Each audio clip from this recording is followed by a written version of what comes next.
Aristotle या अरस्तु, जिनको फादर ऑफ पॉलिटिकल साइंस भी कहते हैं, इन्होंने ही फर्स्ट टाइम नॉलेज को कई सब्जेक्ट्स में डिवाइड की, कई सब्जेक्ट्स में डिफरेंशिएट किया, कई ब्रांचेस में, जैसे metrology, poetics, logic, biology, ethics, natural history, aesthetic, physics, rhetoric, metaphysics. इनकी जो थ्योरी है मेनली स्टेट को सेंटर में रख के है।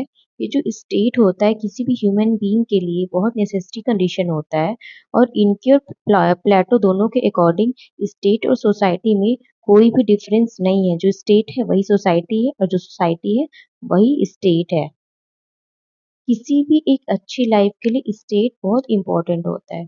और इन्होंने ये बोला है कि कोई भी ह्यूमन बीइंग आइसोलेट होके अगर रह रहा है, सोसाइटी से अलग रह रहा है, स्टेट से अलग रह रहा है, तो वो ह्यूमन बीइंग नहीं है। इनके अकॉर्डिंग पहले एक ह्यूमन बीइंग अपना एक फैमिली स्टेब्लिश करता है, फिर उसके बाद वो अपने फैमिली को जब एक्सपेंड करता है, एक सोसाइटी में रहता है, एक सोसाइटी फॉर्म करता है, और उस सोसाइटी में अपनी नीड को पूरा करता है, और उसकी जो ज़रूरतें होती हैं वो पूरी होती हैं एक सोसाइटी में।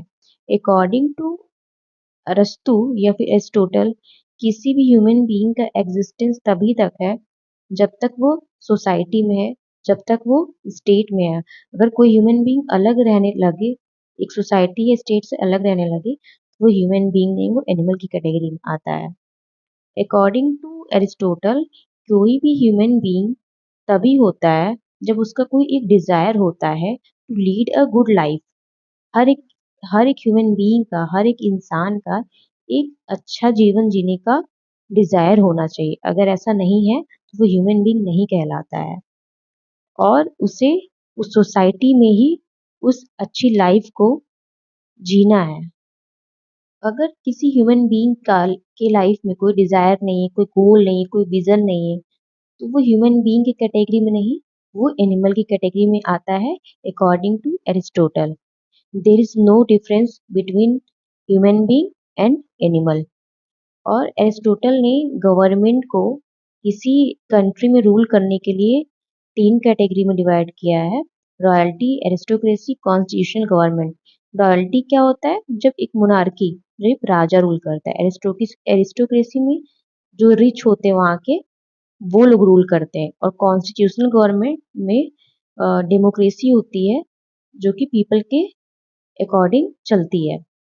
और नेक्स्ट एरिस्टोटल का जो है, इन्होंने ये बताया है कि स्टेट जो होता है वो प्रायर टू मैन होता है। मतलब इन्होंने जो इम्पोर्टेंस दिया है किसी इंडिविजुअल को ना देकर, इन्होंने स्टेट और सोसाइटी को दिया है।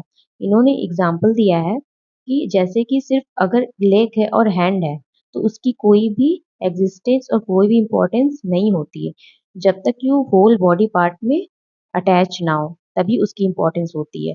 उसी तरह एक इंसान की, एक इंडिविजुअल, एक ह्यूमन बीइंग की तभी तक एग्जिस्टेंस और इम्पोर्टेंस है जब तक कि वो किसी सोसाइटी और स्टेट से कनेक्टेड रहता है, अटैच रहता है। आइसोलेट हो जाता है तो उसकी कोई वैल्यू नहीं होती है।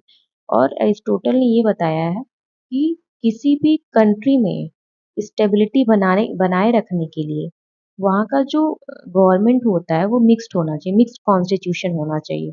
मतलब कि अगर आपको किसी अपने कंट्री में स्टेबिलिटी बनानी है, तो उसके लिए कभी एरिस्टोक्रेसी होना चाहिए, कभी डेमोक्रेसी होना चाहिए। इनके अकॉर्डिंग ऐसा नहीं है कि सिर्फ एरिस्टोक्रेसी हो, सिर्फ डेमोक्रेसी हो। एरिस्टोक्रेसी में क्या होता है, जैसे कि कुछ लोग जहाँ पे, जो वहाँ के रिच लोग होते हैं, वो लोग गवर्न रूल करते हैं। और डेमोक्रेसी में by the people, for the people, of the people होता है। तो अगर ये दोनों एक अल्टरनेट फॉर्म में चलते हैं, तभी उस कंट्री में स्टेबिलिटी होती है। अगर ऐसा नहीं होता है, अगर सिर्फ एरिस्टोक्रेसी है या फिर सिर्फ डेमोक्रेसी है, तो वहाँ इनस्टेबिलिटी होती है ऐसी कंट्रीज में।